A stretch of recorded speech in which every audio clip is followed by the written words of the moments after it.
আচ্ছা, বাজ পাখি এত ধুরন্ধর, এত চালাক, কিন্তু সেই বাজ পাখির উপরে উঠে তার পিঠে কাক উঠে তাকে ঠক্কর মারে। তো সেই সময় বাজ পাখি যখন উঠছে এবং কাক যখন তাকে ঠোকর মারছে, সে কিন্তু কাককে ঠোকরাতে যায় না। সে কি করে বলুন তো? সে জাস্ট তার যে স্পিডে উঠছিল সেই স্পিডটাকে আরো বাড়িয়ে দেয়, আরো বাড়িয়ে দেয়। একটা সময় আসে এবং এত উঁচুতে উঠতে থাকে যে যে তার পিঠে যখন কাক বসে আসে, সে সার্ভাইভ করার জন্য যে নিঃশ্বাসটা নিতে হবে তার দম আটকে আসে। সে অটোমেটিক বাজ পাখির থেকে সরে যায়। বাজ পাখি মুক্ত আকাশে আবার উঠতে থাকে।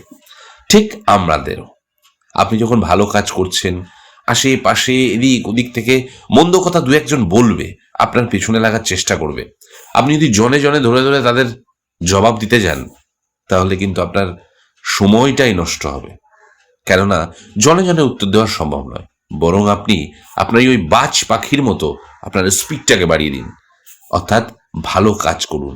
দেখবেন সবাই চুপ হয়ে যাবে। নিজেকে এমনভাবে তৈরি করুন যে তারা একটি বার আপনার সঙ্গে কথা বলার জন্য পাগল হয়ে যায়, আর আপনি আপনার অড়াতে এগিয়ে যেতে থাকেন। টাটা।